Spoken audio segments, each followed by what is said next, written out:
It gives me enormous pleasure to introduce you, Ed Lewis, founder and CEO of Industrial Info Resources. You are known as something of a pioneer and an innovator of the information and market intelligence industry, and some would even say you are something of a disruptor too. You've obviously guided Industrial Info from a very small 5-man startup to be known today by our customers really as a partner of choice, setting the standard in market intelligence, and certainly a standard that all others seek to emulate. Now, over the last 42 years, Industrial Info Resources has grown into a global brand that provides market intelligence, data, analytics and insights on multiple energy and heavy industrial markets covering, thousands of commodities and products and hundreds of individual sectors. So I'm delighted to be joined by you, Ed. Welcome. Thanks, Shaheen. Let's go back to the very early days. You founded the company in the early 1980s, shortly after what was a double dip recession, and certainly, I think, one of the worst economic downturns in the US, and I guess hardly the most perfect conditions to consider building a new company, right? So what motivated you to start a business right from scratch? Like a lot of people back in that era, I was caught with no job. The market was very depressed. I was associated with the construction industry, and the unemployment in that sector was 24% at the height, and I couldn't find a job, so I was faced with trying to find a way to put food on the table for my family. You came from a business information and a technology background. Why in particular did you decide to focus on the energy and the industrial markets in particular? Well, I was associated with the construction industry. I sold construction management solutions as well as project management solutions. As I was thinking about jumping in to start a lead service for projects, I decided to visit with some of my old clients, and I asked them what were their pain points in pursuing business. And they said, well, right now we use EPA permits, and the information is not very accurate. It's compliance data, and sometimes they fill out the forms wrong. It's just not very, very good information and good intelligence. If you could come up with a service that would provide value and give us qualified leads that would help us spend less time finding and more time selling, that would be phenomenal. And that's what sort of got me inspired to start the service with primary research approach. When you started out, and I guess through the subsequent years, was there any one individual who has kind of inspired you most as you embarked on your journey? Yes, there was. Back in 1989, I started going to the Tremont Hotel in Galveston to do annual meetings with the sales staff. And through that process, I met George Mitchell. At that time, I thought he was a proprietor of the Tremont. Turned out he was the father of fracking. He did it on weekends because he enjoyed interacting with people. An incredible guy. And he started sitting in my meetings and realized that I wasn't dreaming very big and saying, you're just not dreaming big enough. Mm-hmm. You need to dream it bigger. The bigger you dream, the better the results will be. Then he said, then you have to turn the dream into reality. And that's where the rubber hits the road. So what's your plan in doing that? So I've learned how to do that, to start dreaming, visualizing, and then implementing the plan as quick as I'm thinking about it. So it's quick to action. So that has sort of served me well throughout my career. And I inspire other people to do that. And I have a whole staff of people now that think that way.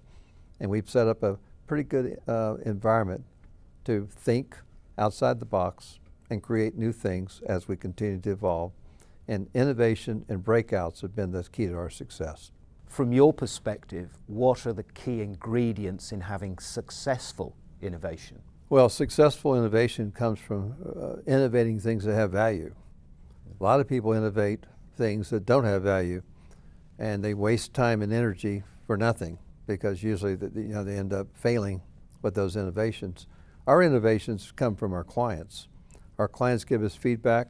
They tell us what they want. We go out and innovate ways to get what they want and provide the kind of information that they need to get their business done. Best in class is having the best product. It's also having a product that's affordable at the best price. So we strive every day to make our products better and to help our clients succeed And because of that, we enjoy a 95% retention rate. I can only imagine that there was a lot of trial and error in those early days, but having worked with you now for 15 years, there is one thing that I know that you've always kept very central to the business, and I guess that's been part of the DNA ever since we've been growing, was this relentless focus on being best in class, right? What does best in class mean to you? Well, best in class starts out, in my mind, as an attitude. You know, and that's everything you do in life. Always strive to be the best. Always strive to do the best. And if you do that, you're always constantly breaking out and inventing ways to do things better. And that's sort of been the spirit of IIR from the very beginning. Our culture is sort of based on that premise. We have created a culture and incubated a culture that basically provides people with an environment to innovate. Innovation has been a key reason why we've been successful. Every year we break out and innovate to do it the best we can and to strive to be the leader in the marketplace, and we continue to do that today. Ed, you have a reputation among our customer base for having excellence in customer service. What gave you the idea to personalize your customer service in the information industry at that time? It was something that probably wasn't very prevalent across the industry. And how have you seen that affect your customer retention? Well, when I started that in 2004, I got the concept from coming in from a data processing environment where customer service was crucial to supporting the client. And at that time, my retention rate was suffering. And I thought that if I brought in customer service, I could get more connection with the client and help them personally get more value out of the use of the data and the tools that we provided. So it was a two-pronged approach: more support on the research and more support on the tools that we provided to the clients. And it had a huge impact on the business. It got us to a point where we're doing 80 to 95% retention. And that customer service is also driven by the fact that it's global and it's speaking local language, correct?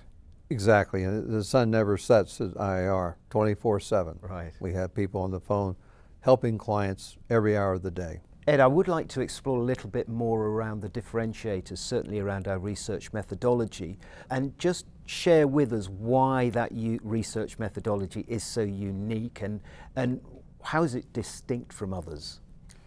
Well, it starts from the beginning of the company. When I entered into the market, capital spending was at all-time low in the Gulf Coast. The thing that I learned from already being in the business indirectly with the construction management software business is that people worked on lots of projects that were in plant as opposed to capital and grassroots projects that got a lot of exposure in the news. So the hard to find projects was what I wanted to specialize in because that was the information that was the hardest to get.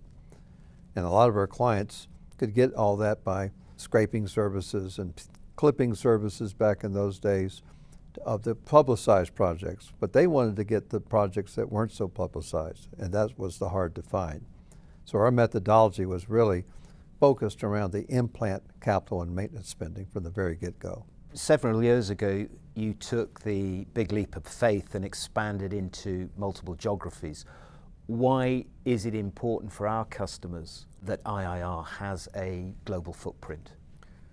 Well, at the time, the project spending was moving offshore into the international markets, and our clients wanted us to expand our service to provide them information they need outside the U.S. to be successful. So we took the leap of faith and did it. And it took us 3 years to put offices on 5 continents, hire over 400 people. We speak 59 languages today to provide a presence, a local presence with a global footprint around the world. And I guess those local languages, what did you say, 59. 59 different languages. I guess that's really important as well because it ensures that the data and the information that we gather is being gathered in real language, local language. I guess that helps improve the accuracy of the information and the insights that we're gathering. Would that be right? Yes, but besides that is the comfort level.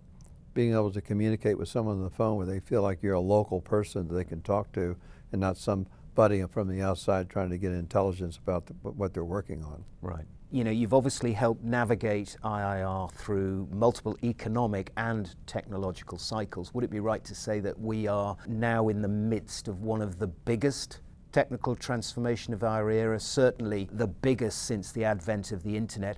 How have we at IIR responded and adapted to some of these changes? We've always been sort of the mind to provide our customers with the type of information they need to be successful. It started with data dissemination and data creation back in the 80s and 90s. And we're moving into a whole new era of the knowledge age, which basically is emphasis on disseminating knowledge, not data. So that transition has really played in our favor because we already had an approach to develop data that was important to our clients, and now we're working on disseminating that knowledge that's transposed from organizing the data into something that's meaningful to the clients. And I guess this transformation that we're talking about is really, artificial intelligence. It's large language models, it's tools like ChatGPT, which are now becoming increasingly more available for everyone. It certainly allows people to pull information together much quicker. Do you see these AI applications that are now readily available, do you see them as a disruptor or an enabler to your business? I think it's both. The thing about the LLM marketplace is everybody is striving to use LLM in their business. The problem with LLMs are if you're not using trusted data to power the LLMs, then the accuracy of the answers that you get from the use of the LLM might be questionable. So we have figured out how to leverage the LLM technology and our trusted data that we provide and work jointly by pointing the LLM to the trusted database that we've provided over the years. And the answers come from information that's been validated. So the accuracy should be much more higher than using the World Wide Web. Right. So what I'm hearing is that the trusted data is really the key differentiator that you see setting IIR apart from others, certainly as everybody else is looking to adapt the generative AI kind of technologies coming into the market. Could you explain a little bit more about what you mean by trusted data, and what does it take to achieve that?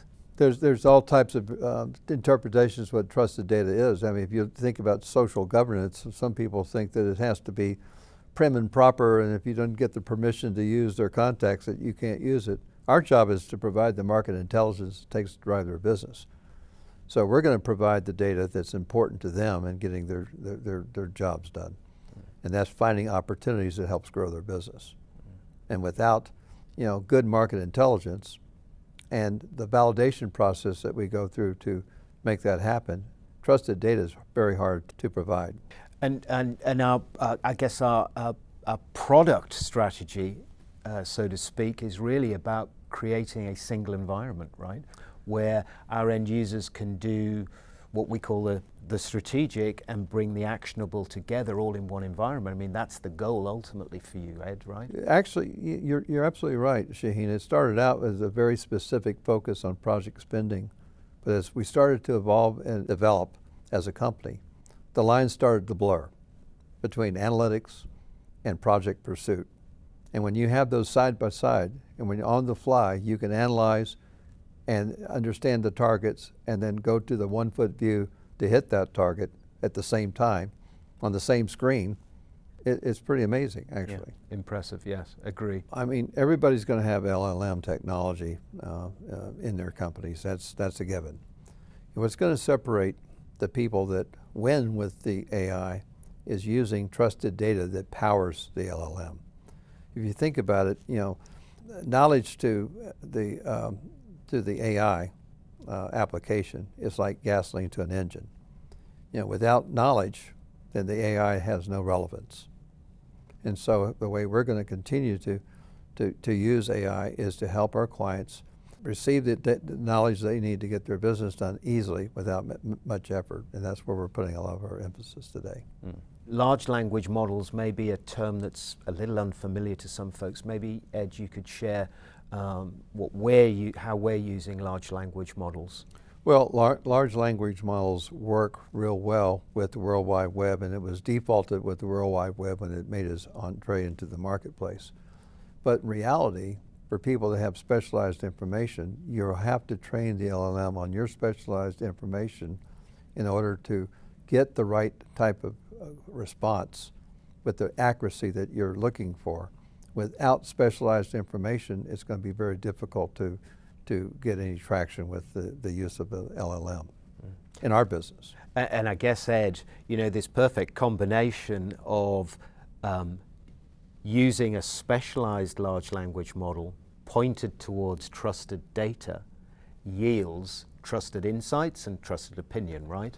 Right, and I think, you know, that's sort of what's happening in our business, is that there's more emphasis on the trusted data, because without the trusted data, the accuracy of the answer is questionable. So you have to spend your time in revalidating and reconfirming it to really make it worthwhile. And that revalidating and reconfirming is a cycle. I mean, you know, we're known for having truly dynamic data, and dynamic data meaning it's constantly changing on a daily basis, and that change is also driven by our global research methodology, right? Right. Everything that enters into our database takes its own life. And as we go forward, looking at milestones and times that we need to check the data, because, you know, it changes from one phase to the other on a project, we have to constantly go in and reconfirm and make sure that the project's on pace to start when it's supposed to, that the money hasn't changed, or the design hasn't changed, and all the details that go into tracking projects and other things that happen within plant environments. It's very dynamic in nature. It's constantly ebbing and flowing. So you've created, and we've created a very exciting place then, you know, global footprint, best-in-class data, must be a great place for our researchers to work. Would you confer with that? Well, you know, it's really interesting. When we first started the business, we started with some serious process engineering types that worked in plant environments, and they were the beginning. But then we brought in a lot of new people and young people to learn under their mentoring, and we have forged a pretty good process of platooning young people to come into an environment and learn a profession that you can't learn in college. You know, to be a knowledge worker, you know, it takes a lot of understanding about the market that you're doing business in, and it takes a long time to learn the business that we do, because there's a lot of industries that we cover and a lot of information that has to be, let's say, mastered. So our approach is really creating an environment that attracts people and keeps them here for a long time. It's the long tenure that's made my company so successful. People have been here for 10, 20, 30 years. We've talked a lot about where you have come from, where we are now today, but could you just share a little about where you see IIR going, where is it heading, and more particularly, what technologies do you see as playing a role in your strategy and vision going forward? Well, obviously AI is in our future in a big way, but you can't dismiss the other technologies that go into allowing the clients and giving clients the ability to access data. Geospatial technology is very important in our company. People like to have a visual to where opportunities lie, market sizing, being able to understand the targets to hit, maybe a key account that they want to track, and they want to understand where all the assets are from one continent to the next. So these other technologies help us in filling in the blanks that gives them access in a way that helps them get a more meaningful interpretation of what's going on in the marketplace. So it's really a combination of multiple technologies. You can't be dependent on just one technology to be successful. You have to use all the technologies that help you get the job done. With that, I would like to say a very big thank you, Ed, for taking time out to speak to us about your journey and for sharing your perspectives and your thoughts on what you see as the next chapter as we move forward into this new knowledge era. Thank you, Ed. Thanks, Shaheen. Well, I would just say this. I mean, the technology is moving fast. You know, entering into the knowledge age, we really don't know where it's going to end up. But we know that it's full of opportunities for everybody that pursues it in such a way where they leverage the technology that benefits their company. For us, it's about allowing people to obtain knowledge easily without any effort. So we're trying to make our tools better and more useful so people can have knowledge at their fingertips. And that will allow them to spend more time understanding how to use the knowledge and how to get benefits from it.